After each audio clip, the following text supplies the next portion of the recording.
Listen, everybody, we're talking about February 26th, Sunday, 2017.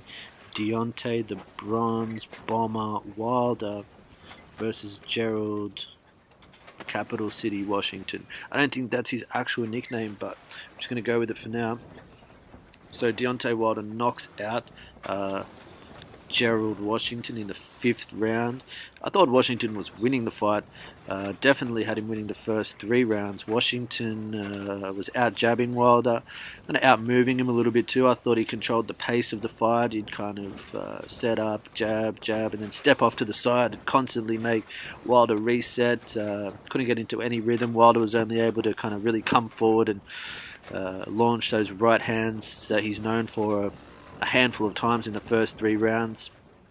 So I definitely had Washington up in this fight going into the fifth, where he was caught by, I believe it was a right hook from Wilder, which put him down.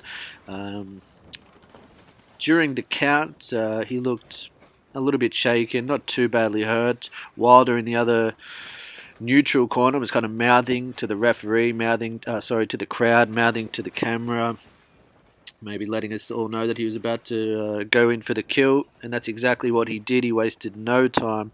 He went straight after Washington when the referee resumed the fight, and that was pretty much all she wrote. Within 10 seconds of that, the fight was over. Washington has had his back to the ropes, with Wilder just basically unleashing hell, or at least Wilder's form of hell, which is basically just a tornado of windmilling punches. It's really unimpressive to see Wilder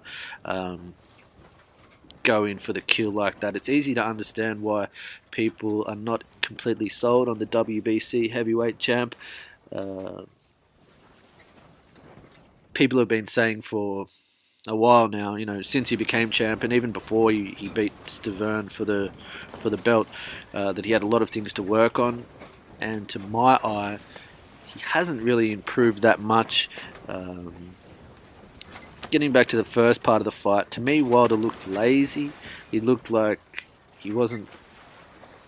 I don't know. He just didn't look that up for it. To me, he was a bit flat-footed, but that could have been patience as well. There'll be people out there who argue he was just waiting for the opportunity, waiting for the opening to get that big right hand in that he's always looking for, and eventually he did.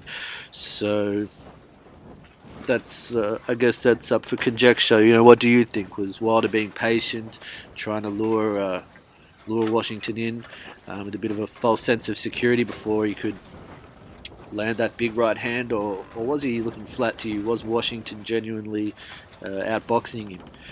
Let me know what you think.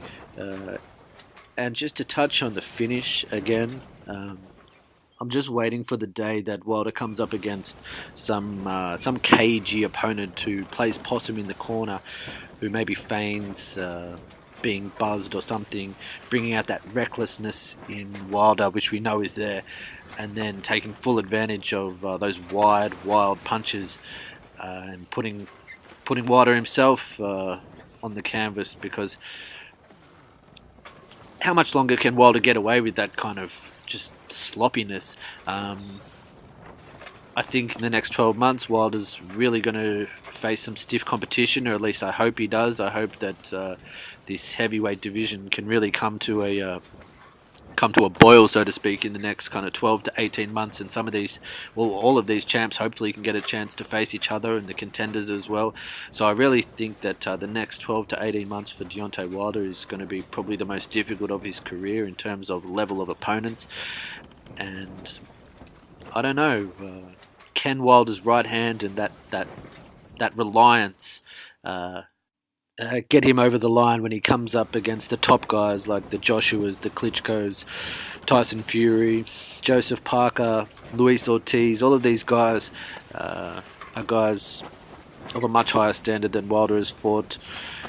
So it's going to be interesting. Either way, we've got a lot to look forward to in the next 12 to 18 months, especially in the heavyweight division. Anything I've left out, anything you want to add, feel free to add it below. This is Pacific Boxing. Take it easy, and I'll see you next time.